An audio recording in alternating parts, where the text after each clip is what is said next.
हे दुर्गा माता, आपसे हाथ जोड़कर निवेदन है कि आपके इस वीडियो को जो भी लाइक और चैनल को सब्सक्राइब करे, उसके जीवन में कभी दुख दर्द मत आने देना। प्रिय भक्तों, नवरात्रि के 9 दिन आदिशक्ति मां दुर्गा को समर्पित होते हैं।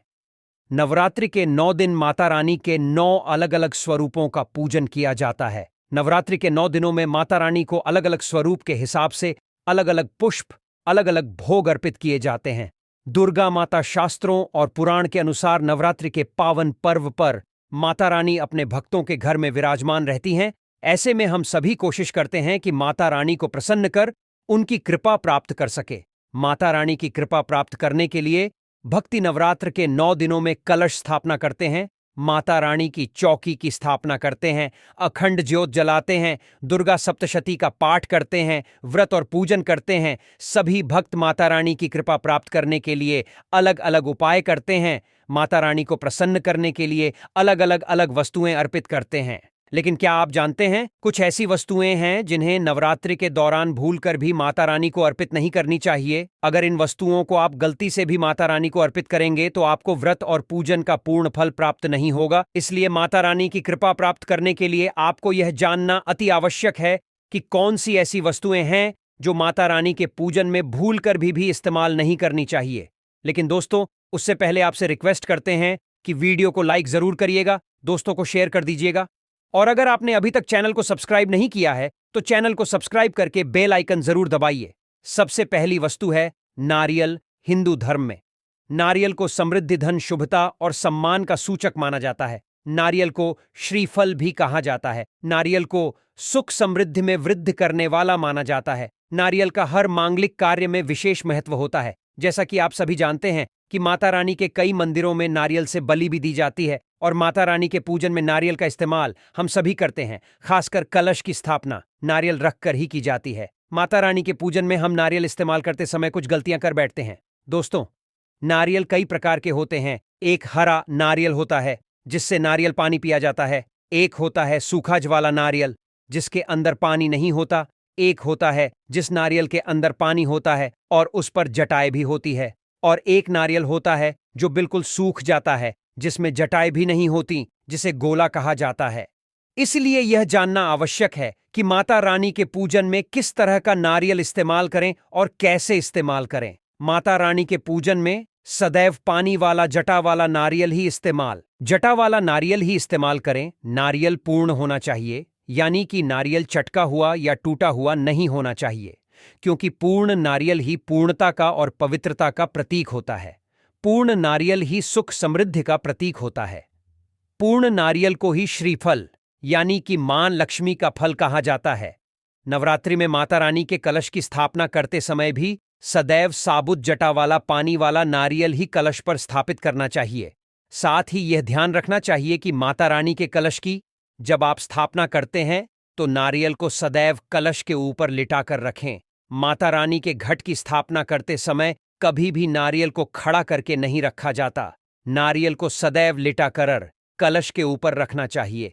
और यह भी आपको इस बात का ध्यान रखना चाहिए कि नारियल का जो मोटा हिस्सा है वह आपकी तरफ होना चाहिए और जो पॉइंटेड हिस्सा है वह दूसरी तरफ होना चाहिए।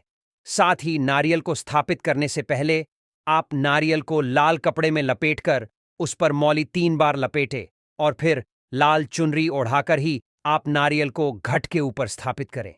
शास्त्रों के अनुसार कलश के ऊपर जब सही तरीके से नारियल रखा जाता है, सही प्रकार का नारियल रखा जाता है, तभी व्रत और पूजन का पूर्ण फल प्राप्त होता है। ये भी रखें कि महिलाएं माता रानी को नारियल अर्पित तो करें, लेकिन कभी भी माता रानी के सामने नारियल को तोड़े नहीं, क्योंकि नारियल बीज रूप होता है और स्त्रियां बीज रूप से ही शिशु को जन्म देती हैं। इसलिए कभी भी महिलाओं को नारियल को नहीं तोड़ना चाहिए। राशिफल का ज्ञान चैनल के माध्यम से आपको बता दें कि अगर आपको कर्जा संबंधित समस्या है, आप पर बहुत सारा कर्जा है, तो आप चमेली के तेल में सिंदूर मिलाकर उससे नारियल पर एक स्वास्तिक का चिन्ह बनाएं। अब इस नारियल को आप माता रानी के चरणों में अर्पित करें। फिर नवरात्रि के मंगलवार या शनिवार के दिन इसे ले जाकर आप हनुमान जी के चरणों में अर्पित कराएं। ऐसा करने से कर्ज उतर जाता है और तत्काल लाभ होता है। धन संबंधी समस्या को दूर करने के लिए आप कुमकुम से नारियल पर स्वास्तिक बनाकर इस नारियल को माता रानी के चरणों में अर्पित करें। नवरात्रि में माता रानी के चरणों में इस नारियल को रखा रहने दें और नवरात्रि खत्म होने के बाद आप इस नारियल को अपने धन रखने के स्थान पर रख दें। ऐसा करने से आर्थिक संकट दूर होता है और धन का लाभ होता है।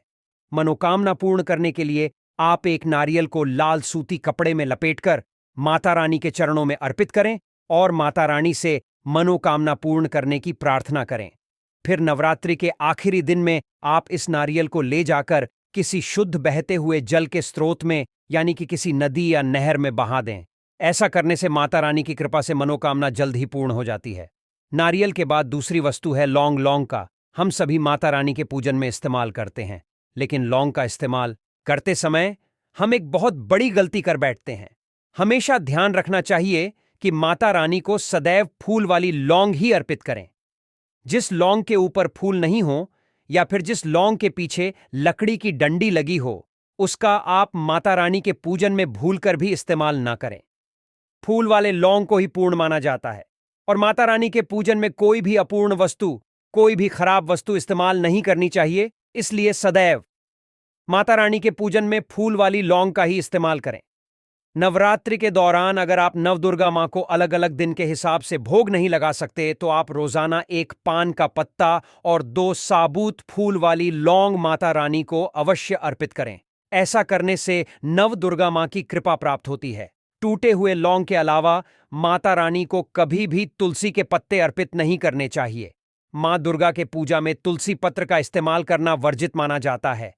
तुलसी पत्र के अलावा आमवला भी माता रानी को अर्पित नहीं करना चाहिए और दुर्वा भी माता रानी को अर्पित नहीं करनी चाहिए।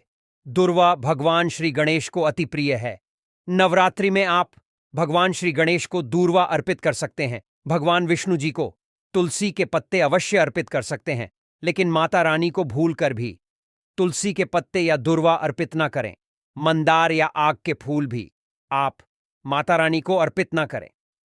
माता रानी को सदैव लाल रंग के फूल अर्पित करने चाहिए। लाल रंग के फूल माता रानी को अति प्रिय है। खासकर माता रानी को गुड़हल और कमल के फूल अति प्रिय हैं। राशिफल का ज्ञान चैनल के माध्यम से आपको बता दें कि शास्त्रों में बताया गया है कि घर में माता रानी को 2 या 3 मूर्तियां या फोटो नहीं होने चाहिए। इस बात का भी आप विशेष ध्यान रखें और माता रानी के पूजन में कोई भी खंडित चीज इस्तेमाल ना करें। खंडित चीज जैसे कि छटका हुआ या टूटा हुआ दीपक या फिर चटका हुआ कोई बर्तन। साथ ही यह भी ध्यान रखें कि लोहे के और प्लास्टिक के बर्तन आप माता रानी की पूजन में इस्तेमाल ना करें। कई लोग चाइना के बर्तन पूजन में इस्तेमाल करते हैं, लेकिन ऐसा भूलकर कि नहीं करना चाहिए, क्योंकि उन बर्तनों में हड्डियों का चूरा मिला होता है। तो ऐसे बर्तनों को भी माता रानी के पूजन से सदैव दूर रखें। साथ ही यह भी ध्यान रखें कि माता रानी को कभी भी अपवित्र स्थल पर उत्पन्न किए हुए अनन खिले पुष्प यानी कि कलियां अर्पित ना करें। फूलों की पत्तियां तोड़कर भी आप माता रानी को अर्पित ना करें। माता रानी को जो पुष्प अर्पित कर रहे हैं उन्हें सघे नहीं, यानी कि सूंघ हुए पुष्प, गिरे हुए पुष्प या फिर मुरझाए हुए पुष्प आप माता रानी को अर्पित ना करें। दूसरों के यहां से चुरा कर लाए हुए पुष्प या फिर अपवित्र वस्तुओं में लाए हुए पुष्प जैसे कि पेंट की जेब इत्यादि जगह पर रख कर लाए हुए पुष्प भी आप माता रानी को अर्पित ना करें। ऐसे फूलों को चढ़ाने से मां अप्रसार का फल प्राप्त नहीं होता। दोस्तों, नवरात्रि के पावन पर्व पर माता रानी की कृपा प्राप्त करने के लिए आप इन सभी बातों का विशेष रूप से ध्यान रखें। साथ ही साथ नवरात्रि में आप भगवान गणेश को दुर्वा अर्पित कर सकते हैं।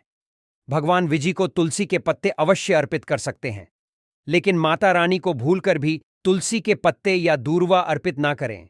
माता रानी को सफेद फूल भी अर्पित ना करें। माता रानी को सदैव लाल रंग के फूल अर्पित करने चाहिए। लाल रंग के फूल माता रानी को प्रिय है। खासकर माता को गुड़हल और कमल के फूल अति प्रिय हैं। शास्त्रों में बताया जाता है कि घर में माता रानी की 2 या 3 मूर्तियां या फोटो नहीं होने चाहिए। इस बात का भी आप विशेष ध्यान रखें कि माता रानी के पूजन में कोई भी खंडित चीज इस्तेमाल ना करें, जैसे कि चटका हुआ या टूटा हुआ दीपक या फिर चटका हुआ कोई बर्तन साथी। यह भी ध्यान रहे कि लोहे की और प्लास्टिक के बर्तन आप माता रानी के पूजन में इस्तेमाल ना करें, क्योंकि प्लास्टिक के चाइनीज बर्तन हड्डियों के पाउडर से मिलकर बनते हैं। ऐसा ना करें। ऐसे बर्तनों को माता रानी के पूजन से सदैव दूर रखें। माता रानी को जो पुष्प अर्पित कर रहे हैं, उन्हें सूंघ नहीं, सूंघ हुए फूल या गिरे हुए फूल या फिर मुरझाए हुए फूल माता को अर्पित ना करें। साथ ही साथ दोस्तों, व्रत रखने वालों को दाढ़ी, मूंछ और बाल नहीं कटवाने चाहिए। 9 दिनों तक नाखून नहीं काटने चाहिए। अगर अखंड ज्योति जला रहे हैं तो इन दिनों घर खाली छोड़कर नहीं जाएं। साथ ही साथ खाने में प्याज, लहसुन और नॉन-वेज ना खाएं। 9 दिन का व्रत रखने वालों को गंदे और बिना धुले कपड़े नहीं पहनने चाहिए। साथ ही साथ व्रत रखने वाले लोगों को बेल्ट, चप्पल, जूते, बैग जैसी चमड़े की चीजों का इस्तेमाल नहीं करना चाहिए। साथ ही साथ फलाहार एक ही जगह पर बैठकर ग्रहण करें। नवरात्रि के 9 दिन माता दुर्गा की भक्ति करने के दिन होते हैं। माता के भक्तों को इस दौरान काले रंग के कपड़ों को पहनने से बचना चाहिए। इसके अलावा कपड़ों की सिलाई करना भी इस दौरान अशुभ माना जाता है। साथ ही साथ दोस्तों, कुछ ऐसे देव वृक्ष हैं जिनकी अगर पूजा की जाए, आराधना की जाए, तो हमारी पूजा आराधना कभी खाली नहीं जा सकती। नवरात्रि के समय में घी का दीपक जलाया जाए। चुटकी भर सिंदूर अगर इसकी जड़ में डाला जाए तो सभी प्रकार की मनोकामना की पूर्ति होती है। लेकिन आपको प्रार्थना जरूर करनी है कि हे परिजात वृक्ष, आप देवी स्वरूप कहे जाती हैं, आप हमारी सभी प्रकार की पीड़ा को दूर करें। गृह दोष है, पितृदोष है, लक्ष्मी दोष है, इसे आप समाप्त करें। लक्ष्मी स्वयं आपकी बहन है। माता लक्ष्मी का हमारे जीवन में प्रवेश कर जाए, इस प्रकार का आप हमें आशीर्वाद प्रदान करें। इस प्रकार से आप इनसे जो है मनोकामना बोल सकते हैं, मनोरथ बोल सकते हैं। यह लक्ष्मी की बहन कही गई है, क्योंकि समुद्र मंथन